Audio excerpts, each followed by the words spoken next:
165 చదరపు గజాలు కేవలం 15 లక్షల నుండే. స్వర్గసీమ మీ నివాసాలకు చిరునామా. హాయ్ హలో నమస్తే, నేను మీ anchor Shiva. Welcome to iDream media. ఈరోజు మన ముందున్న గెస్ట్ ప్రసన్న కుమార్.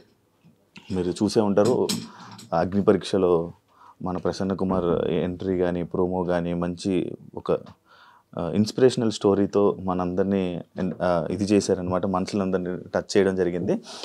ఆ టాపిక్ మీద తన సెలక్షన్ ప్రాసెస్ ఎలాగైంది, ఎలా వెళ్ళారు, ఎలా ఉంది తన ఎక్స్పీరియన్స్, అసలు ఎందుకు ఎలిమినేట్ అవ్వాల్సి వచ్చింది, ఆ మాటలని ఆయన మాటల్లోనే తెలుసుకునే ప్రయత్నం అయితే చేద్దాం. హాయ్ బ్రో, ఎలా ఉన్నారు? హాయ్ బ్రో, బాగున్నారా? ఆల్ గుడ్ బ్రో, బాగానే ఉంది. ఎలా బ్రో, ఎలా నడిచింది, ఎందుకు ఎలిమినేట్ అయిపోవాల్సి వచ్చింది? ఎలిమినేట్ అంటే యూ హ్యావ్ టు అంటే వాళ్ళ కేటగిరీ మ్యాచ్ అవ్వాలి మనం ఫస్ట్ థింగ్. సో మన మైనస్ ఏంటి ప్లస్ అనేది వాళ్ళకి మచ్ బెటర్ తెలుసు. సో ఆబ్వియస్ అంటే నేను దేర్ మైట్ రీజన్ ఉంటుంది అని చెప్పి నేను ఎక్కువ మాట్లాడలేదు. వాళ్ళు వెన్ దే సైడ్ ఎలిమినేట్ అనేది తీసుకొని వెళ్ళిపోయాను అంతే. తర్వాత వచ్చే ముందు ఎమోషనల్ జర్నీ షేర్ చేసుకున్నాను. మేబీ నేనున్న క్యారెక్టర్ నేను బయట ఎలా ఉన్నానో లోపల అలాగే ఉన్నాను. There is no two face of నాది. మేబీ అక్కడ ఏమన్నా అయి ఉండొచ్చేమో అని చెప్పి అనిపించింది. అంటే టాస్క్లు ఏమైనా పెట్టారా? టాస్క్లు అన్నీ ఆడారు, మొత్తం అన్నీ ఆడారు. ఎంతమంది ఆడారు? మొత్తం 15 మెంబర్స్. 15 మంది ఆడారు. 15 మందిలో ఇద్దరు తీశారు. 13 మంది ఉన్నారు. అంతేనా? ఏం టాస్క్లు ఇచ్చారు, ఎలాంటి టాస్క్లు ఇచ్చారు? అవి అంటే ఇప్పుడు డిఫరెంట్ టైప్స్ ఆఫ్ టాస్క్ అబ్బా. ఎట్లా అంటే so physical strength, endurance, mental strength and ఏమంటారు దాన్ని ఇంకా బజార్ టాస్క్ అట్లాంటివి.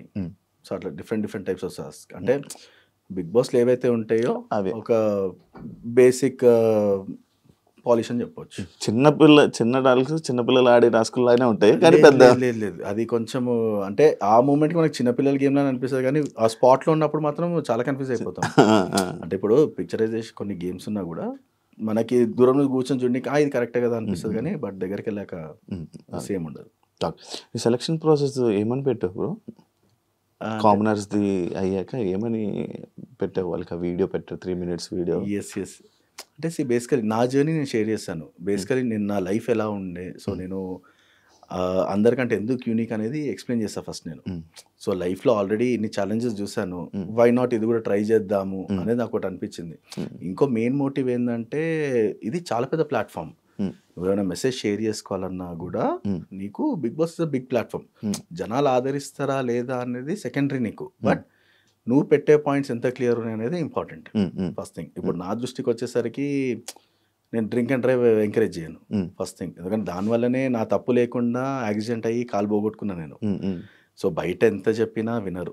Maybe some or other point నేను హౌస్లో ఉన్నప్పుడు కానీ ఎప్పుడన్నా అట్లాంటి పాయింట్స్ వచ్చినప్పుడు కానీ మెన్షన్ చేయడానికి, అంటే ఒక పర్సన్ స్ట్రగుల్ అనేది ఎవరో చేసిన మిస్టేక్కి మనం ఎంత సఫర్ అవుతాం అనేది ఇంపార్టెంట్. అది నిజంగా డ్రంక్ అండ్ అతను తాగి గుద్దేస్తేనే నాకు కాలు పోయింది, లేకపోతే హ్యాపీగా వారంలో న్యూజిలాండ్ వెళ్ళిపోయి సెటిల్ అయిపోయాను అక్కడ. ఓకే కారా? Jeep, Willys jeep. నేను 2-wheeler పైన ఉండే. డిన్నర్ కానీ బయలుదేరాను నైట్ 12:30 ఆ టైంకి. లేట్ నైట్ ఫోటోగ్రాఫర్స్ కాబట్టి లేట్ నైట్ తినడం అలవాటు మనకు బాగా. సో తను తాగేస్తుండే. It was hit and run. Accident ఎలా అయింది ఏంటనేది నాకు అస్సలు ఇప్పటికీ బ్లాంక్. ఫ్రాక్షన్ ఆఫ్ సెకండ్స్లో అయిపోతుంది. హిట్ అండ్ రన్ అది. సో లేచేసరికి ఆల్మోస్ట్ కాలు ఒక పాదం ఇట్లా వేలాడుతుండే. మొత్తం డ్యామేజ్, ఇది డ్యామేజ్. హీట్లో అర్థం కాలేదు. తర్వాత ఏదైతే హాస్పిటల్ ప్రాసెస్ ఉందో మైండ్ పోయింది ఇంకా. అది అంటే స్లోగా బాడీ ఎప్పుడైతే కూల్ డౌన్ అవుతుంటుందో పెయిన్ అనేది బయటకు వస్తుంటుంది మనకి. సో అట్లా ఆల్మోస్ట్ 2 months ఉండే హాస్పిటల్లో నేను. 2 times సర్జరీ అయింది. సో దట్ ఈస్ వేర్ అంటే ఇది ఒక పెద్ద ప్లాట్ఫామ్. అంటే పర్సన్ని ఇప్పుడు చాలా మంది పర్సన్ సెలెక్ట్ చేస్తారు బిగ్ బాస్లో, వై నాట్ మీ అనేది ఒక క్వశ్చన్ మార్క్ ఉండే నాకు. మనం వెళ్తే సమ్ వాట్ ఇప్పుడు సరే నేను 100% ఇస్తాననే గ్యారంటీ నాకుంది, బట్ ఏమన్నా అంటే మనకు కొన్ని ప్రాబ్లమ్స్ ఉన్నాయి. దానివల్ల ఎంత బెస్ట్ ఇవ్వచ్చు అనేది ఆ క్యాలిబర్ నాకు తెలుసు. ఓకే, అంటే ఇప్పుడు ప్రతి పర్సన్ ఒక దానిలో పర్ఫెక్ట్ ఉండాలని రూల్ ఏం లేదు. ఒక పర్సన్ ఫిజికల్లో పర్ఫెక్ట్ ఉండొచ్చు, మెంటలీ స్ట్రాంగ్ ఉండొచ్చు. ఓకే, సో ఇప్పుడు నేను ఎక్కడ ఫిట్ అవుతా అనేది నాకు అక్కడికి వెళ్తే తప్ప మనకు తెలియదు. మనం ప్రూవ్ చేసుకోవాలంటే ఈ గేమ్ నాకు సూటబులా లేదని కాకుండా అటెంప్ట్ చేసుకుంటూ పోతే మనకు అర్థమైపోతుంది. సో ఈ అటెంప్టింగ్ ప్రాసెస్లోనే పబ్లిక్కి తెలుస్తుంది, ఓకే ఒక ఫిజికలీ ఛాలెంజ్ నేను చేయగలుగుతున్నప్పుడు మనం బయట ఉండి ఎందుకు చేయలేము అనేది ఛాలెంజింగ్ ఉంటుంది. ఎందుకంటే ఇవాళ రేపు అందరు కంఫర్ట్ జోన్కి అలవాటు అయిపోయి ఎవరిది వాళ్ళు జాబ్ చేస్తున్నామా ఉన్నామంటే మనిషి వాని గురించి ఆలోచించడమే మర్చిపోయారు చాలా మంది. సో అట్లా అంటే I wanted to be an example like that. ఇప్పుడు చాలా మంది నాకు ఇది వస్తుంది అది వస్తుంది అది అంటారు కదా. నేను ఏమంటున్నా అంటే నా మైండ్ సెట్ అందరిలాగా ఉంటుందని రూల్ లేదు, అందరికి ఫ్యామిలీ సపోర్ట్ ఉంటుందని గ్యారంటీ లేదు. కానీ ఇలా ఉండాలని ఉంటుంది కదా. ఉండాలి, ఎందుకంటే అట్లీస్ట్ ఇప్పుడు మన వల్ల కనీసం 10 మంది మారినా వీఆర్ వెరీ మచ్ హ్యాపీ. ఆ పాయింట్లో ఆ క్లారిటీ ఉంది కాబట్టి నేను వెళ్దామని ఫిక్స్ అయ్యాను. ఎందుకంటే ఇన్ని ఫేస్ చేసినాను, ఎందుకంటే బండ్ల మీద కింద పడ్డాను, లిటరలీ స్కై డైవింగ్, మళ్ళీ బైక్ రైడింగ్, హార్స్ రైడింగ్, దెబ్బలు తగిలినాయి, గట్టిగా తగిలినాయి. యాక్సిడెంట్ తర్వాత కూడా అయ్యో కన్యాకుమారి టు కాశ్మీర్ చేసేటప్పుడు లిటరలీ నేను రోడ్ యాక్సిడెంట్లో పడితే బండి నా మీద ఉంది, నేను కింద గటర్లో ఉన్నా. నేను లిటరలీ ఆర్మీ వాళ్ళు వచ్చి బండి లేపారు మొత్తం. ఆ విజువల్స్ ఉన్నాయి ఇన్స్టాగ్రామ్ లో ఉంటాయి చూడండి. అంటే అంత స్ట్రగుల్లో కూడా అంటే పెయిన్ అనేది కామన్ అయిపోయింది. దెబ్బ తగిలిన లేచి దులిపేసుకొని ఉంది. కానీ ఇప్పుడు ఏంటంటే ఇది నాకు కూడా ఒక టెస్ట్ ఇది, ఎందుకంటే నేను ఎంతవరకు యాక్యురసీ అనేది నాకు కూడా తెలియదు. కానీ ఫ్యూచర్లో ఇట్ మైట్ బి హెల్ప్ఫుల్. నేను ఒకళ్ళకి చెప్పాలన్నా కూడా ఇది ఎలా ఉంటుంది అంటే, మనం ఇప్పటిదాకా ఏ పర్సన్ లేరు, ఏ బిగ్ బాస్లో కానీ హిందీ తెలుగు ఎక్కడ కూడా పర్సన్ ఫిజికల్ ఛాలెంజ్కి ఆపర్చునిటీస్ లేదు. ఓన్లీ మన తెలుగులోనే. నేను కూడా ఫస్ట్ ఇచ్చే ముందు కూడా గ్యారంటీ లేకుండా నాకు, ఎందుకంటే నేను కూడా ఆలోచిస్తా కదా. అంటే మీకు ఒక ఐడియా ఉంది కదా, ఇప్పుడు నాది ఒక సింపతి అండ్ ఎమోషనల్ స్టోరీ, నేను సెలెక్ట్ అవుతాను, నా స్టోరీ బాగుంటుంది, నన్ను సెలెక్ట్ చేస్తారు అనే ధైర్యం నీకు ఉంది కదా? ఉంది ఆబ్వియస్లీ, ఎందుకంటే నేను ఎక్కడికో సింపతి మాట్లాడలేదు. ఫస్ట్ థింగ్ సింపతి చెప్పుకోవాల్సిన అవసరం కూడా లేదు, ఎందుకంటే ఆల్రెడీ కొంచెం ప్రూవెన్ మనము పరిగెత్తగలము. ఎట్లీస్ట్ అంటే నువ్వు నాకంటే ఇమీడియట్ పరిగెత్తగలవు, కానీ నేను గ్యాప్ తీసుకొని పరిగెత్తగలుగుతాను. బట్ ఒక పాయింట్లో ఉండొచ్చు అనే ఛాన్స్ ఉంటుంది మనకి. సో ఆ బేసిస్ పైన మన mind set initial I'm not fast, but slow I might be faster. Okay, ఆ మైండ్ సెట్తో ఉండే నాకు కొంచెం. ఓకే, బైక్ రైడింగ్ అవి ఇష్టమా? ప్యాషన్ అంటే ఎప్పటి నుంచో ఉండే నాకు. నార్మల్గా నేను యాక్సిడెంట్ కంటే ముందు కూడా బుల్లెట్ అన్నా కానీ పిచ్చ ప్రాణము. అంటే కొంతమందికి ఆ ఎమోషన్ ఉంటుంది ఎవరికన్నా కూడా, అది మా డాడీకి ఉండేది, అది నాకు వచ్చింది. అండ్ బైకింగ్లో కూడా చాలా మంది అంటే స్టార్టింగ్లో మనం నడిపించినప్పుడు కూడా ఓకే ఫిజికల్లీ చాలా నడుపుతున్నాడు, కానీ నాకు ఎలా ఉండని అట్లా ఉండొద్దు. అంటే కొంతమంది ఛాలెంజ్ చేస్తారు, ఏం బై నువ్వు మొన్న వచ్చి ఇట్లా స్టార్టింగ్ డేస్లో మాట్లాడుతున్నాయి, కానీ నేను అట్లా ఉండదలుచుకోలేదు. చేస్తే మనం చాలా డిఫరెంట్ ఉండాలి. సో కన్యాకుమారి టు కాశ్మీర్ 100 అవర్స్లో నడిపాను నేను. చాలామంది అనుకోవచ్చు ఏది రాత్రంతా నడిపినా అంటే లేదు, మార్నింగ్ 3 o'clockకి స్టార్ట్ అవ్వాలి, నైట్ 10:30, 11 కల్లా రైట్ క్లోజ్ చేసుకోవాలా, స్లీప్. అదొకటి. 100 అవర్స్లో ఇండియా బుక్ ఆఫ్ రికార్డ్స్ ఉంది దానికి. ఇంకోటి 3500 kilometers 10 daysలో చేశారు. మన -45 degrees temperature to -12 degrees solo rider, ice ఇవన్నీ ఉత్తరాఖండ్. సో అక్కడ కూడా చాలా ఛాలెంజెస్ ఫేస్ చేయాల్సి వచ్చింది. ఐస్ పైన నడపడం అంటే కింద పడుతుంటాము, చేస్తుంటే దెబ్బలు బాగా రిలేటివ్. అంటే ఇప్పుడు మన పొటెన్షియల్ మనము ఏదైనా అచీవ్ చేయాలనుకో ఆబ్వియస్లీ పెయిన్ వెనకాలే ఉంటుంది అది. సో అట్లా రైడింగ్ ఇవన్నీ కూడా ఇట్ వాజ్ ఎక్స్ట్రీమిటీ. మ్యారథాన్ కూడా సేమ్ అదే ఎగ్జాంపుల్. నాకు ఫస్ట్ నా లైఫ్లో మ్యారథాన్ చేంజ్ మై మైండ్. ఎందుకంటే నేను ఫస్ట్ మ్యారథాన్ చేసినప్పుడు మ్యారథాన్ అయిపోయాక 5 kilometers రన్నింగ్. ఇప్పుడు దీనికి మనం సపోర్ట్ కాల్ తీసేసి సపోర్ట్ వేసుకొని నడిస్తే ఎలా ఉంటుంది మొత్తం, దీంతోనే 5 kilometers. సో రన్ చేసాక ఏమైందంటే నాకు చిన్నగా ఉంటుంది స్టంప్, ఇంతే ఉంటుంది స్టంప్. ఓకే. సో ఈ వెయిట్తోనే నేను లెగ్ ప్రెషర్ అంతా దీని మీదే పడుతుంది, చాలా చిన్నది. డాక్టర్స్ అప్పటికి చెప్పారు మోకాల పైకి తీసేస్తామంటే అప్పటికే ఒప్పుకోలే నేను. ఆ ముందు దానికి పర్మిషన్ ఇచ్చింది నేనే, ఇంకా దానికంటే పైన తీస్తా అంటే ఒప్పుకోలేదు నేను. సరే ఉన్నది దాంతో మేనేజ్ చేద్దాం అనుకొని అది ఉండనిచ్చాము. బట్ మ్యారథాన్ చేసాక ఏమవుతుందంటే ఇది ఇప్పుడు ఫ్రంట్ బోన్, ఇది మొత్తం స్కిన్ వెళ్ళిపోద్ది, ఫ్రంట్ బ్యాక్ బ్లీడ్ అవుతుంటుంది. కానీ నేను ఆ రోజు మాత్రం నేను చాలా హ్యాపీ ఫీల్ అయినా. అంత పెయిన్ ఉన్నా కూడా టైం అంటే 1 hour టైం ఉంటుంది మనకు 5 kilometersకి. 58 minutesలో కంప్లీట్ చేసి నేను ఐ ఫెల్ట్ వెరీ హ్యాపీ. అందం అంటే మనం నించోడమే గ్రేట్ అనుకున్నప్పుడు మంచిగున్నోళ్ళతో పరిగెత్తడం అంటే మంచోళ్ళతో పరిగెత్తి 5 kilometers టైంకి కంప్లీట్ చేసామంటే అది చాలా పెద్ద అచీవ్మెంట్ నాకు. అక్కడ నుంచి స్టాప్ కాలేదు నాకు ఏది. చాలా అడ్వెంచర్స్ కానీ ఇవన్నీ. నేపాల్ చేశాను అన్న బండి పైన, నేను నేపాల్ పోయేసి వచ్చాను. అదే కదా ముక్తినాథ్. బ్రో మీకు పెయిన్ ఏం రాదా ఈ మధ్య? ఏమైనా వస్తుంది? ఇప్పుడు వస్తుందా? వస్తుంది. పెయిన్ అనేది కామన్ అన్నది, ప్రెజర్ ఎక్కువ పడడం వల్ల వస్తుంది. ప్రెజర్ ఇప్పుడు మనము ఒక 24 hours 48 hours నుంచి ఉన్న ఫోటోగ్రాఫర్ లైఫ్. అవునవును. సో అంతసేపు నుంచి అంటే ఒక్కొక్కసారి మనకు బ్రాహ్మణ్ వెడ్డింగ్స్ ఉంటాయి. సో అప్పుడు అబ్బో బ్రాహ్మణ్ వెడ్డింగ్స్ కష్టం. సో కూర్చొని లెగడము, గోల్డ్ లెగడం టూ హెవీ. ఇప్పుడు ఫోటోగ్రఫీ దేంట్లోనే ఉన్నారా? ఫోటోగ్రఫీలో ఉన్నాను. ఓకే. ఇప్పుడు మొత్తం మీ రెవెన్యూ ఇప్పుడు మొత్తం జనరేట్ అయ్యేది ఫోటో. నా ఫోటోగ్రఫీ మొన్నటి వరకు ఐఐఎంలో జాబ్ చేస్తాను నేను బెంగళూరులో, వీడియోగ్రాఫర్, వీడియో ఎడిటర్గా. కానీ అక్కడ ఇప్పుడు బిగ్ బాస్ వల్ల జాబ్ రిజైన్ చేయాల్సి వచ్చింది నేను. మరి ఎలా బ్రో? అది చదువుకున్నాం కదా bro, MA graduate. So obviously ఒక జాబ్ కాకపోతే ఇంకో జాబ్. బట్ లైఫ్లో ఇట్లాంటి ఆపర్చునిటీ అనేది వచ్చినప్పుడే తీసుకోవాలి. ఎందుకు బ్రో ఇంత మంచిగా నడుస్తున్న లైఫ్లోనే ఓకే ఇప్పుడు ఎంటర్టైన్మెంట్ షోలోకి వచ్చావు, బాగుంది. బట్ నువ్వు ఇప్పుడు నీకు కొంచెం ఫేమ్ వచ్చింది, నీకు ఇప్పుడు నీ లైఫ్లో నేను ఇలాగే ఉండాలి, ఈ ఫేమే నాకు కావాలి, ఇలాగే ఉండాలని కోరికలు ఉంటాయి కదా, పుడతాయి కదా? లేదు, ఎందుకంటే నేను గ్రాఫ్ ఇప్పుడు డైరెక్ట్గా నువ్వు స్టార్ అవ్వడం వేరు.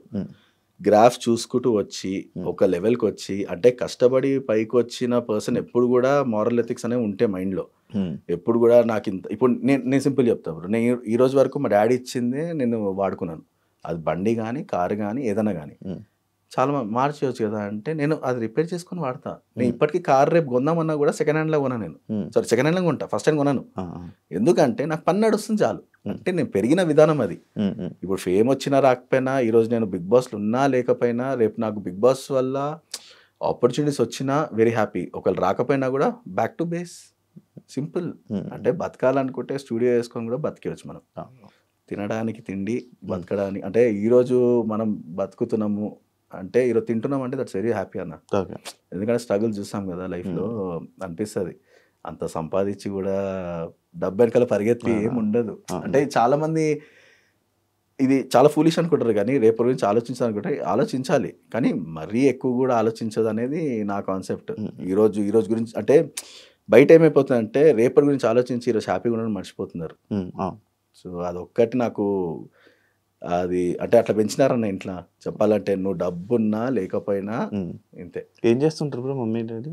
డాడీ సెక్రటేరియట్లో సెక్షన్ అసిస్టెంట్ మన హోమ్ డిపార్ట్మెంట్లో. ఓకే. Mummy housewife. తమ్ముడు మన కార్పొరేట్లో చేస్తారు, వాళ్ళ వైఫ్ కూడా కార్పొరేట్. వైఫ్ కూడా ఇప్పుడు వర్కింగ్, తను కూడా. ఫీలింగ్ మీకు పెళ్ళి అయిపోయింది? పెళ్ళైంది, ఒక బాబు ఉన్నాడు. పెళ్ళి బాబు? బాబు 3 years. లాక్డౌన్లోనే వెడ్డింగ్ అయింది అది. ఇప్పుడు మీ బాబు చూసాడా? చూస్తాడు. ఇప్పుడు టీవీలో ఇది ఎపిసోడ్ చూసాడా? అంటే అంత 3 years కదా. ఇంట్లో రియాక్షన్ ఏంటి? మా ఇంట్లో వాళ్ళు పక్కన అంటే ఫస్ట్ టైం కదా, ఫస్ట్ టైం అంటే వీళ్ళకి నా అచీవ్మెంట్స్ అన్ని కూడా దే ఆర్ గుడ్. కానీ నేను చూసిన వాళ్ళ దాంట్లో ఎక్సైట్మెంట్ ఏంటంటే, బిగ్ బాస్ నేను ఆడుతున్నారు వాళ్ళు ఆడుతున్నారు అర్థమవుతలేదు నాకు. అంటే నెంబర్ ఆఫ్ థాట్స్ ఉంటాయి వాళ్ళకి. ఇక్కడ లోపల ఏం జరిగిందో ఎవరికి తెలియదు, నాకే సరిగా తెలియదు. బయటికి వచ్చి నువ్వు ఉన్నావా లేదా, నీ వీడియోలు ఈరోజు వస్తున్నాయి, రివ్యూస్ వస్తున్నాయి అంటే నేను షాక్ అయ్యా. అరే మేము ఆల్రెడీ 10 రోజుల ముందున్నాం మీకంటే, మీరు ఎంత చెప్పినా మాకు ఇరిటేషన్ ఉంటుంది తప్ప మేము మీ స్టేజ్కి రాలేము. సింపుల్ ఒకటే చెప్పా, ఎపిసోడ్స్ చూస్తూ ఎంజాయ్ చేయండి. నేను కనిపించారా హ్యాపీ ఫీల్ అయ్యండి, రీచ్ ఎలా ఉందో చూసుకోండి అంతే. అంతకుమించి నువ్వు క్వశ్చన్ అడిగినా కూడా నేను ఆన్సర్ చేయలేను, ఎందుకంటే నాకేం తెలియదు కాబట్టి. అంతే కదన్నా. ఇంకా మళ్ళీ వచ్చే ఛాన్సెస్ ఉన్నాయంట? తెలీదు అన్న. అది ఏం చెప్పారు నీకు? ఏం చెప్పలేదు. ఎలిమినేట్ అయిపోయారు. Elimination is done, you are done. దాని తర్వాత మళ్ళీ ఒక అసలు ఎవరు వచ్చి మాట్లాడేది కూడా లేదు. నన్ను మళ్ళీ తీసుకుంటే ఒక ఫుల్ స్టాప్ అయిపోయిందన్న. మళ్ళీ తీసుకుంటే అదృష్టమే అది. అంటే మేబీ పబ్లిక్ నిజంగా కావాలి అనుకుంటే, నిజంగా ఓటింగ్ ఉంది అనుకుంటే దే విల్. ఇప్పుడు నువ్వు ఓటింగ్లో ఉంటావా? ఓటింగ్లో ఉండదు, ఎందుకంటే ఓటప్పిలు ఇచ్చాను. ఓటప్పిలు సంపాదించాను కదా, ఓటప్పిలు ఇచ్చినా కూడా. బట్ ఈ 5 episodes అయితే ఉంటాయి కదా, దాని ఓటింగ్ అన్నా ఉంటుంది కదా. సో అదే చెప్తున్నా, దర్ ఇస్ నో క్లారిటీ. ఇప్పుడు మాకు కానీ వాళ్ళకి కానీ మాకు ప్రాపర్ ప్రోటోకాల్ అనేది మేము ఉంటామా లేదా అనే సెకండరీ. బట్ నేను జర్నీ ఎంజాయ్ చేశాను.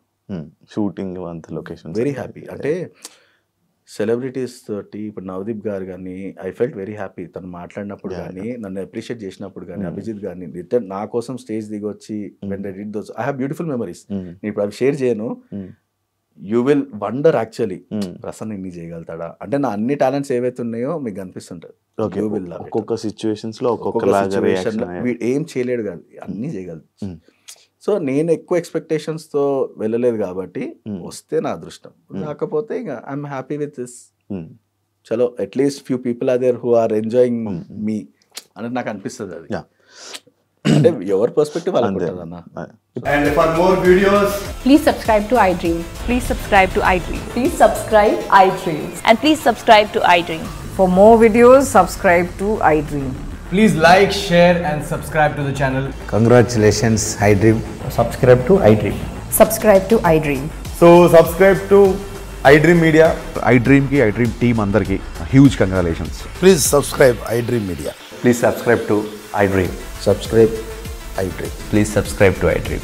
iDream అంటే నా కళల ఛానల్ సబ్స్క్రైబ్ చేసుకున్న నోరు తిరుగుతలేదు, మీరైతే గంట గుర్తు కొట్టండి. For more such videos, please subscribe to iDream. Subscribe to iDream. Please subscribe to iDream. Please subscribe iDream Media. Please do subscribe to iDream. Please subscribe to iDream Media. For best entertainment and information, please subscribe iDream. And don't forget to subscribe to iDream.